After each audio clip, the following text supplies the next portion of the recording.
the boy with the moon on his forehead. They thought some divine beings must have entered the place.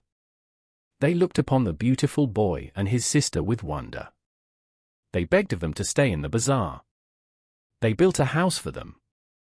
When they used to ramble about, they were always followed at a distance by the woman clothed in leather, who was appointed by the king to drive away the crows of the bazaar. By some unaccountable impulse she used also to hang about the house in which they lived. The boy in a short time bought a horse, and went a-hunting in the neighboring forests. One day, while he was hunting, the king was also hunting in the same forest, and seeing a brother huntsman the king drew near to him. The king was struck with the beauty of the lad and a yearning for him the moment he saw him. As a deer went past, the youth shot an arrow, and the reaction of the force necessary to shoot the arrow made the turban of his head fall off, on which a bright light, like that of the moon, was seen shining on his forehead. The king saw, and immediately thought of the sun with the moon on his forehead and stars on the palms of his hands, who was to have been born of his seventh queen. The youth, on letting fly the arrow, galloped off, in spite of the earnest entreaty of the king to wait and speak to him. The king went home a sadder man than he came out of it. He became very moody and melancholy. The 6 queens asked him why he was looking so sad. He told them that he had seen in the woods a lad with the moon on his forehead, which reminded him of the son who was to be born of the 7th queen. The 6 queens tried to comfort him in the best way they could, but they wondered who the youth could be. Was it possible that the twins were living? Did not the midwife say that she had burnt both the son and the daughter to ashes? Who, then, could this lad be? The midwife was sent for by the 6 queens and questioned. She swore that she had seen the twins burnt. As for the lad whom the king had met with, she would soon find out who he was. On making inquiries, the midwife soon found out that 2 strangers were living in the bazaar in a house which the shopkeepers had built for them. She entered the house and saw the girl only, as the lad had again gone out a-shooting. She pretended to be their aunt, who had gone away to another part of the country shortly after their birth. She had been searching after them for a long time, and was now glad to find them in the king's city near the palace. She greatly admired the beauty of the girl, and said to her, "My dear child, you are so beautiful. You require the Kataki flower properly to set off your beauty. You should tell your brother to plant a row of that flower in this courtyard." "What flower is that, auntie? I never saw it." "How could you have seen it, my child? It is not found here, it grows on the other side of the ocean, guarded by 700 Rakshasas." "How, then," said the girl, "will my brother get it?"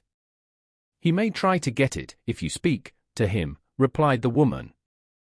The woman made this proposal in the hope that the boy with the moon on his forehead would perish in the attempt to get the flower.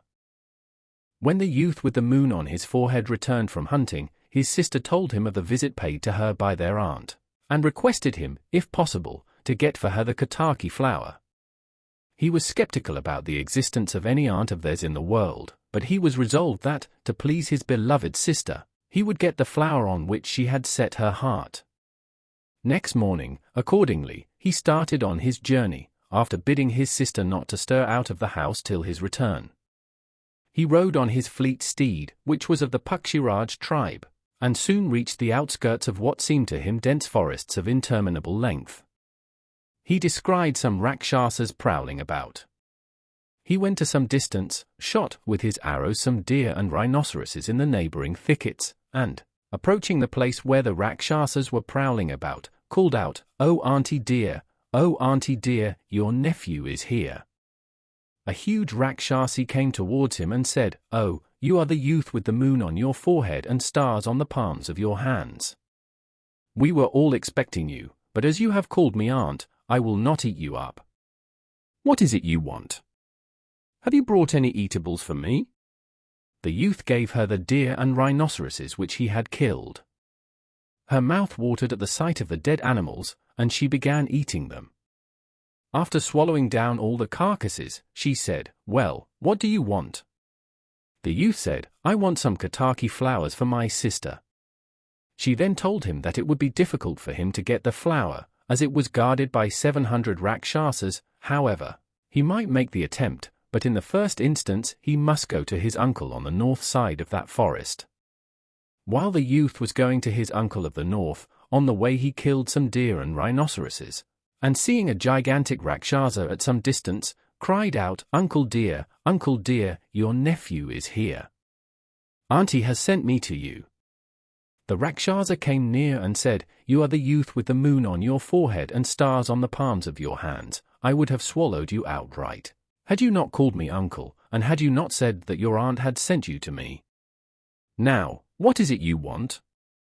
The savory deer and rhinoceroses were then presented to him. He ate them all, and then listened to the petition of the youth.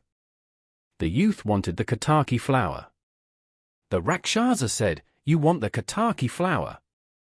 Very well, try and get it if you can. After passing through this forest, you will come to an impenetrable forest of Kachiri. You will say to that forest, 'O Mother Kachiri, please make way for me, or else I die.' On that the forest will open up a passage for you. You will next come to the ocean. You will say to the ocean, 'O Mother Ocean, please make way for me, or else I die,' and the ocean will make way for you. After crossing the ocean, you enter the gardens where the Ketaki blooms. Goodbye, do as I have told you." The youth thanked his Rakshasa uncle, and went on his way. After he had passed through the forest, he saw before him an impenetrable forest of Kachiri. It was so close and thick, and withal so bristling with thorns, that not a mouse could go through it. Remembering the advice of his uncle, he stood before the forest with folded hands, and said, "O Mother Kachiri, please make way for me, or else I die." On a sudden a clean path was opened up in the forest, and the youth gladly passed through it. The ocean now lay before him. He said to the ocean, "O Mother Ocean, make way for me, or else I die." Forthwith the waters of the ocean stood up on two sides like two walls, leaving an open passage between them, and the youth passed through dry-shod.